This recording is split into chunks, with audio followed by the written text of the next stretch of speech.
वो कौन सा मार्ग? क्या हिंदू जाति जिसने नक्षत्रों को संज्ञा दी, वो हिंदू जाति जिसने सागर की छाती पर पत्थरों को तैराया, इतना गौरव रखने वाली हिंदू जाति, उसका स्वाभिमान धुआं बनकर उड़ेगा? ये वेदना में से राष्ट्रीय स्वयंसेवक संघ का जन्म हुआ।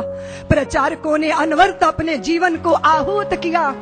एक प्रश्न पैदा हुआ कि जिस हिंदू ने नभ में जाकर नक्षत्रों को दी है संज्ञा, जिसने हिमगिर का वक्ष चीर भू को दी है पावन गंगा, जिसने सागर की छाती पर पाषाणों को तैराया है, हर वर्तमान की पीड़ा को हर जिसने इतिहास बनाया है, जिसके आर्यों ने घोष किया कृणवंतो विश्वमार्यम का, जिसका गौरव कम कर न सकी रावण की स्वर्णमयी लंका, जिसके यज्ञों का एक हव्य 100 पुत्रों का जनक रहा, जिसके आंगन में भयाक्रांत धनपति बरसाता कनक रहा, जिसके पावन बलिष्ठ तन की रचना तन दे दधीची ने की, राघव ने बन बन भटक भटक जिस तन में प्राण प्रतिष्ठा की, जौहर कुंडों में कूद कूद सतियों ने जिसे दिया सत्व, गुरुओं गुरुपुत्रों ने जिसमें चिरबलिदानी भर दिया तत्व, और शाश्वत हिंदू जीवन क्या स्मरणीय मात्र रह जाएगा?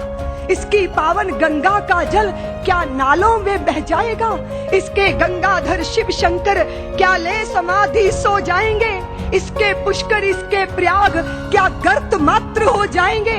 यदि तुम ऐसा नहीं चाहते तो फिर तुमको जगना होगा, हिंदू राष्ट्र का बिगुल बजाकर दानव दल को दलना होगा। इस वेदना में से, इस पीड़ा में से, मां भारती के लुटते स्वाभिमान और बिखरती अस्मिता की वेदना में से राष्ट्रीय स्वयंसेवक संघ का प्रादुर्भाव हुआ। फिर एक एक दीपक जले, तिल तिल करके अपने आप को मां भारती के चरणों में आहूत करते रहे। फिर एक एक माता निकली जिन्होंने अपने हृदय के टुकड़े, अपने शरीर के हिस्सों को मां भारती के चरणों में अर्पित कर दिया।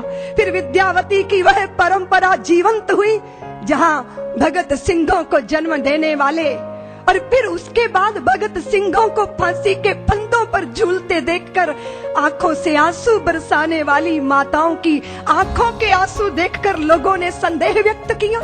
विद्यावती को यही तो कहा था कि आप अपने बेटे की पुत्र की शहीदी पे रोती हो, इतनी कमजोर माँ हो। तो विद्यावती ने कहा, मैं अपने पुत्र की शहीदी पे नहीं रो रही, अपनी कोख पे रो रही हूँ। कदाचित मेरी कोख ने एक और भगत सिंह को जन्म दिया होता तो मैं उसको भी देश के चरणों में अर्पित कर देती। फिर देश के अंदर तांता शुरू हुआ। माताओं ने अपने हृदय के पुष्प मां भारती के चरणों में अर्पित करना प्रारंभ किया। और प्रचारक जीवन को अपना के व्यक्तिगत परिवार कुछ नहीं, परिवार सारा राष्ट्र परिवार है। अगर अपने भी साथ छोड़ देंगे तो चिंता मत करना, देश तुम्हारा परिवार है, तुम्हारा कुटुंब है। ये भावना और ये उत्कट भावना प्रचारक के जीवन का संबल